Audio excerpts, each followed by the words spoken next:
L'omnicanalité s'impose pour les assureurs. Alors que la logique ROPO, Research Online, Purchase Offline, prévaut dans l'assurance, la dernière étude Precepta sur le sujet rappelle que l'omnicanalité est un enjeu central, garante de l'excellence et du renouvellement de l'expérience client, d'un accroissement des souscriptions et d'une réduction des coûts de fonctionnement. Elle doit non seulement garantir la fluidité et l'efficience des parcours clients, source de satisfaction et d'accroissement des taux de transformation, mais aussi d'orienter les flux et les parcours d'achat dans ce même objectif. Après le Web2Store et le Web-in-Store, c'est la personnalisation des parcours d'achat selon les appétences de chacun en matière d'utilisation des différents canaux qui pourrait émerger en lien avec l'enrichissement des flux de données. Le chemin à parcourir reste toutefois long et le chantier considérable. Obstacles techniques liés à des organisations initialement en silo, investissement en systèmes d'information lourds, complexification des parcours clients ou encore conduite du changement, les défis ne manquent pas. C'est toute la chaîne de valeur de l'assurance qui est bouleversée par le développement de l'omnicanalité et la transition numérique.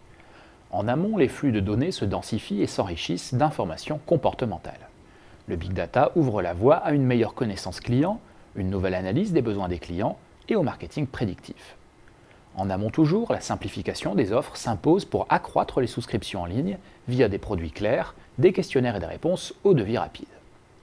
En termes de stratégie commerciale, les assureurs doivent chercher à orienter les parcours d'achat en vue d'optimiser les taux de transformation issus de l'audience Internet, à améliorer le ciblage du marketing direct, à mettre en place une relation interactive entre l'assuré et la marque, ou encore de développer la notoriété de la marque par du brand content.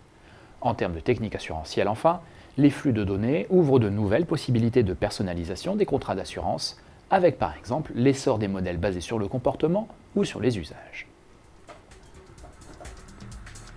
Le déploiement des objets connectés et la capacité croissante à donner du sens à des données autrefois inexploitables vont bouleverser les modèles d'assurance. Deux modèles émergent déjà.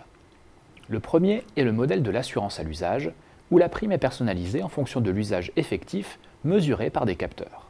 Il existe déjà dans l'automobile. Le second est le modèle de l'assurance comportementale, où la prime est personnalisée en fonction de données individuelles comportementales, comme le mode de conduite ou le mode de vie. Ces modèles impliquent de nouveaux critères d'évaluation du risque, de nouvelles actions de prévention et de nouvelles formes de tarification. Ce rapprochement entre les métiers de l'assurance et ceux de la technologie fait planer la menace d'une concurrence nouvelle et intense. Le risque est celui d'une perte de la relation client. Des services innovants pourraient capturer la donnée et s'insérer dans la relation entre l'assuré et l'assureur et faire de ce dernier un simple sous-traitant. Charge donc aux assureurs d'être proactifs et innovants en renouvelant l'expérience client, industrialisant les process et personnalisant les prestations pour réduire au maximum le champ libre laissé à des opérateurs tiers.